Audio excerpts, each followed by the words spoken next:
Bonjour à tous, je vais vous présenter dans cette vidéo la méthode qui consiste à étudier la composition d'une fonction. Donc l'objectif ici va être de décomposer une fonction sous forme de deux fonctions qu'on va appeler u et v. Donc notre fonction globale elle va être de la forme v rond u ou u rond v. Tout dépend comment on définira la fonction v et la fonction u. Alors première étape pour étudier la composition d'une fonction, pour décomposer une fonction, ça va être d'utiliser un schéma de composition. C'est-à-dire qu'ici on va regarder comment est construite la fonction et on va pouvoir déterminer la fonction u et la fonction v qui, en les composant, nous donne notre fonction globale.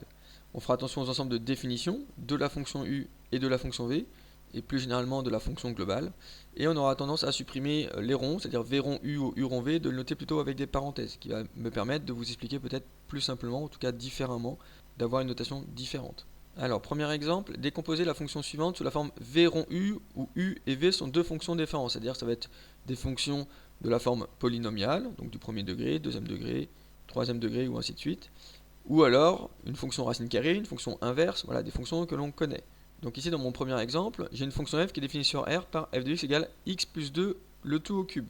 Donc ça c'est ma fonction f, on va essayer de la décomposer et de voir quelles peuvent être ma fonction v et ma fonction u, telles que f de x égale v rond u.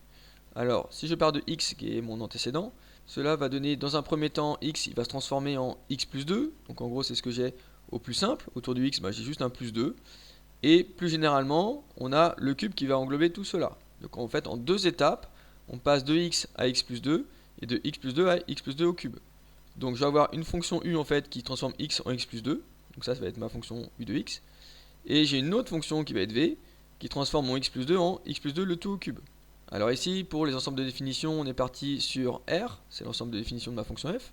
Donc ici, sur R, pour tout réel, on a bien U qui est défini, qui nous donne aussi un réel, parce que si je prends n'importe quelle valeur de x réel, ici, x plus 2 va être aussi un réel. Et ma fonction v va aussi être définie sur les réels, puisque pour n'importe quel réel, finalement, quand je le passe au cube, c'est aussi défini. Donc j'ai ma fonction u en fait, ici qui est en vert, elle transforme x en x plus 2, donc la fonction u c'est qui a x associe x plus 2, et ma fonction v, c'est qui a x plus 2 associe le x plus 2 au cube, c'est-à-dire qu'en fait on a appliqué la fonction cube.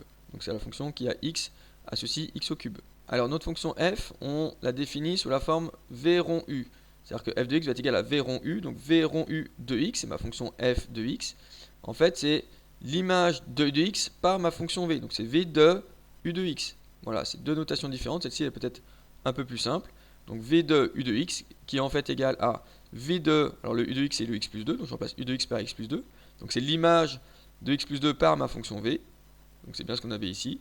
Sachant que ma fonction v, c'est la fonction au cube, c'est-à-dire que je vais écrire ma fonction cube dans laquelle au lieu de mettre x, je vais mettre finalement x plus 2. C'est l'image de x plus 2 par ma fonction cube. Donc ça me donne x plus 2 le tout au cube. Donc ça c'est bien ce que j'avais au départ ici, c'est bien ma fonction f. Alors petite remarque, on a v rond u de x qui est différent de u rond v, ce n'est pas la même chose. C'est-à-dire que si je fais u rond v de x, c'est-à-dire que c'est u de v de x, c'est-à-dire que c'est u de x au cube, v de x c'est x au cube, et donc ça veut dire que si j'écris ma fonction u qui est x plus 2, je remplace le x à ce moment-là par x au cube. Donc x au cube plus 2 c'est ma fonction u rond v de x, et donc comme x au cube plus 2 c'est pas la même chose que x plus 2 le tout au cube, vous pouvez développer, vous allez voir, vous n'allez pas obtenir la même chose, donc on a bien u rond v qui est différent de v rond u, c'est pas la même chose. Donc ici on a bien décomposé notre fonction f sous la forme v rond u avec notre fonction u qui a x associe x plus 2 et v qui est la fonction cube. Second exemple, soit u la fonction définie sur R+, alors R+, c'est tous les réels positifs, positifs ou nuls, par u de x égale racine carrée de x, donc c'est la fonction racine carrée, et la fonction v ça va être v de x égale 1 sur 1 plus x, définie sur tous les réels sauf moins 1. Pourquoi sauf moins 1? Parce que si x est égal à moins 1, ça donne 1 divisé par 0, donc c'est pas défini. Donc moins 1 n'a pas d'image, donc la fonction v va être définie sur tous les réels sauf moins 1. Première question, déterminer explicitement u rond v de x et préciser son ensemble de définitions. Alors u de x c'est la fonction racine carrée et v de x c'est égal à 1 sur 1 plus x. Donc si j'applique u rond v, ça veut dire quoi? C'est-à-dire que c'est u de v de x qui va être égal à u de 1 sur 1 plus x, puisque v de x c'est 1 sur 1 plus x. Donc ça veut dire quoi? Ça veut dire que je vais écrire ma fonction u, c'est-à-dire racine carrée de x, donc racine carrée de 1 sur 1 plus x. Donc j'ai écrit l'expression de u de x, qui est racine de x, en remplaçant x par ce que j'ai ici, c'est-à-dire 1 sur 1 plus x. Donc maintenant, si j'écris mon schéma de composition, si je pars de x, que j'applique ma fonction v, alors ça va me donner 1 sur 1 plus x. v de x c'est 1 sur 1 plus x. Maintenant, si je pars de 1 sur 1 plus x et que maintenant j'applique ma fonction u, donc je vais appliquer la fonction racine carrée à 1 sur 1 plus x, donc ça va me donner racine carrée de 1 sur 1 plus x. Et évidemment, j'obtiens la même chose que ce que j'avais ici. Alors, la fonction u, elle est définie sur tous les réels positifs, positifs ou nuls.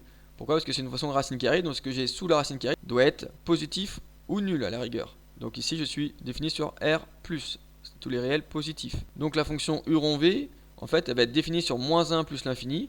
Pourquoi? Parce que x déjà il doit être différent de moins 1. Pourquoi il est différent de moins 1? Parce que la fonction v c'est tous les réels sauf moins 1. Donc si x est égal à moins 1, ça va poser souci pour ma fonction v. Donc ici x doit être différent de moins 1. Et en même temps, le 1 sur 1 plus x, il doit être positif. Pourquoi? Parce que ma fonction u, elle ne doit avoir que des antécédents positifs, positifs ou nuls. Donc 1 sur 1 plus x doit être supérieur ou égal à 0. Alors si je résous cette inéquation, en fait 1 sur 1 plus x doit être positif ou nul. Ça veut dire quoi? C'est-à-dire que comme 1 est positif, bah, je vais regarder le signe de 1 plus x. 1 plus x, il va être plus grand que 0. Pourquoi? Parce que si je veux un résultat qui est positif, forcément, si en haut c'est positif, il faut que le 1 plus x soit positif. Et 1 plus x supérieur ou égal à 0, ça me donne x supérieur ou égal à moins 1. C'est-à-dire qu'ici, x il doit être compris entre moins 1 et plus l'infini, moins 1 inclus. Alors, x doit être différent de moins 1 par rapport à ma fonction v, et x il doit être supérieur ou égal à moins 1 par rapport à ma fonction u. Donc en fait, si je regarde l'intersection de ces deux ensembles, j'obtiens l'intervalle moins 1 jusqu'à plus l'infini, moins 1 exclu. Donc ici, au départ, je dois forcément avoir un réel au départ qui est strictement supérieur à moins 1. Si je prends un nombre qui est strictement supérieur à moins 1, ma fonction v, elle sera définie, et le nombre que je vais obtenir ici sera forcément positif, voire nul. Et donc à ce moment-là, je vais pouvoir appliquer la fonction racine carrée. Question suivante. On doit dire u rond v de 3. Donc on va calculer l'image par notre fonction u rond v, l'image de 3. Et on vérifiera graphiquement. Donc u rond v de 3, ça va être quoi? Alors u rond v de x, c'est égal à racine carrée de 1 sur 1 plus x. Je réécris ce qu'on a trouvé dans la question 1. Donc u rond v de 3, c'est la même chose, sauf que au lieu de mettre x, je vais mettre 3. Je calcule l'image de 3 par ma fonction là. Donc ça donne racine carrée de 1 sur 1 plus 3. Je vais remplacer x par 3. Donc ça donne racine carrée de 1 sur 4, c'est-à-dire racine carrée de 1 quart, qui me donne 1 demi. Racine carrée de 1, ça fait 1. Racine carrée de 4, ça fait 2. Donc l'image de 3 par ma fonction là, c'est 1 demi. Maintenant, pour vérifier graphiquement, on va représenter la fonction u et la fonction v. Donc la fonction racine carrée de x, qui est ma fonction u, on la connaît, c'est une fonction qui est comme ceci.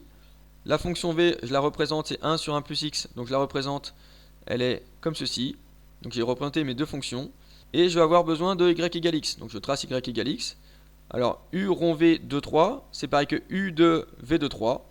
Donc, il faut d'abord que je calcule v de 3. Donc, graphiquement, si je prends 3 sur l'axe des abscisses, je regarde l'image de 3 par ma fonction v. Donc, par ma fonction v, donc la courbe rouge, l'image de 3, ici, j'arrive ici à v de 3. On est à peu près à 0,25. Maintenant, il faut que j'applique la fonction u à ce nombre-là. Donc, v de 3, en fait, ce qu'il faudrait, c'est qu'il soit sur l'axe des abscisses. Donc, pour trouver l'image de v de 3 par ma fonction u, je vais mettre v de 3 sur l'axe des abscisses, c'est pour ça que j'utilise la droite y égale x. Donc v de 3, je le place sur l'axe des abscisses grâce à cette droite ici en noir. Et v de 3, maintenant je lui applique la fonction u, donc la courbe verte. Donc v de 3 ici, si je monte jusqu'à la courbe verte, j'arrive sur u de v de 3, qui est a priori 0,5 graphiquement. Par calcul, on avait trouvé 1 demi, c'est-à-dire 0,5. Donc ça paraît cohérent. J'espère que vous avez compris comment étudier la composition d'une fonction. Merci de m'avoir écouté, à bientôt.